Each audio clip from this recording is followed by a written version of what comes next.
Guilty. Theranos founder Elizabeth Holmes found guilty on 4 out of 11 counts in her fraud trial after the jury deliberated for nearly 50 hours. Prosecutors saying Holmes knowingly lied about her blood testing technology.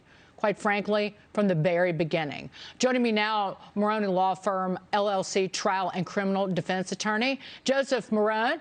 Joseph, Elizabeth Holmes, I could go on for days about this. She testified in her own defense. I think she was on the stand for about 7 days. And clearly her poor little me Svengali defense, where she said that she was abused and bullied by Sunny Balwani, who was the chief operating officer and president of Theranos, but also her boyfriend at the time. Clearly, the jury did not buy it. No, that's clear. Listen, she was the CEO of this company. She led this company throughout its duration. For her to take the stand, well, she thought she was going to sell the jury the way she sold investors. And to say that, a lot of the things she did, she was being optimistic about negotiations. We knew that was not true. There was a lot of evidence that showed the technology was false, the information was false, and the whole incident with Balwani, there was text messages going back and forth that totally contradicted her on cross-examination about really that they had a strong relationship, and that wasn't accurate. So her whole story that she could sell the jurors like she sold investors went down the tubes, but I don't think she had a choice. Why didn't she? Well, in part because the prosecutors used her own words against her. I know that they played tapes of interviews that she did, where you couldn't see her fake, I want to be Steve Jobs black turtleneck, but you could hear, and I believe they played an audio recording of an investor call that was done in December of 2013. And on it, she told, again, myriad lies to investors about the relationship of the company with pharmaceutical industry, pharmaceutical companies, relationships that had ended years prior, that they were working for the military and that they were on medevac helicopters. Again, that was a complete and utter lie. And this goes to the counts on which she was found guilty. These were counts related to investor fraud, not patient fraud.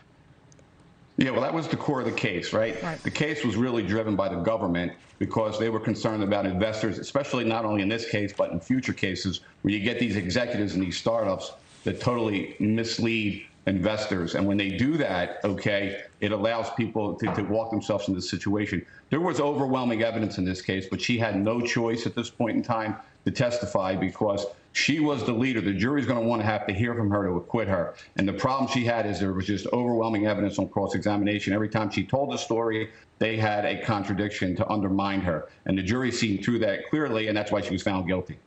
What does she face? So there are 4 guilty counts.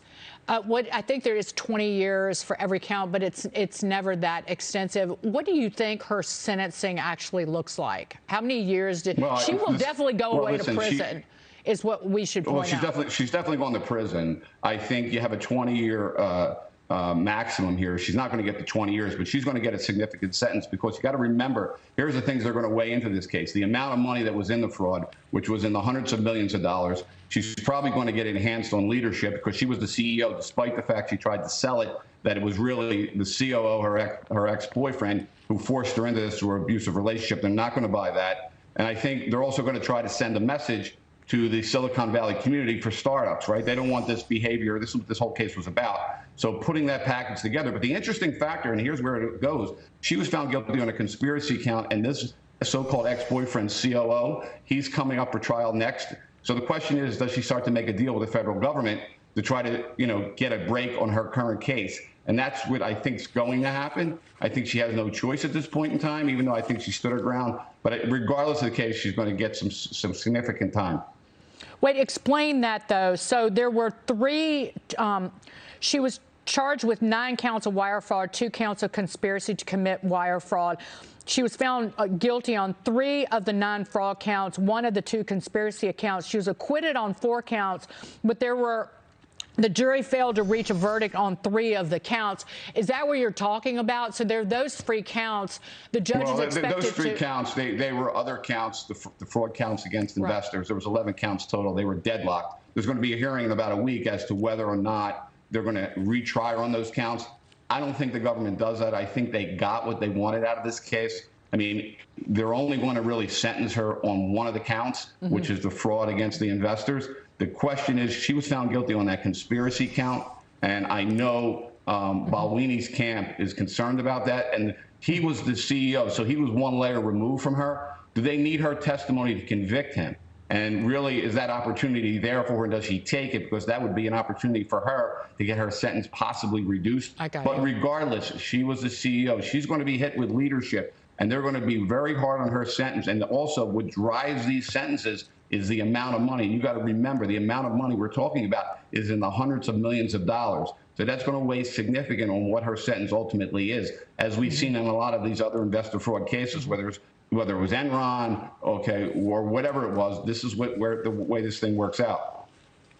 I just say this, and I know a lot about this case. Her approach was always, you got to fake it to make it. Well, not when it comes to running a healthcare company, a blood testing company, when you're testing the blood of individuals and patients. Fake to make it. She styled herself as Steve Jobs. She was Steve Con Jobs, maybe, with her fake voice and her secrecy that she surrounded herself. She's going to prison. Joseph Marrone, thank you so much. Thank you. Thank you very much.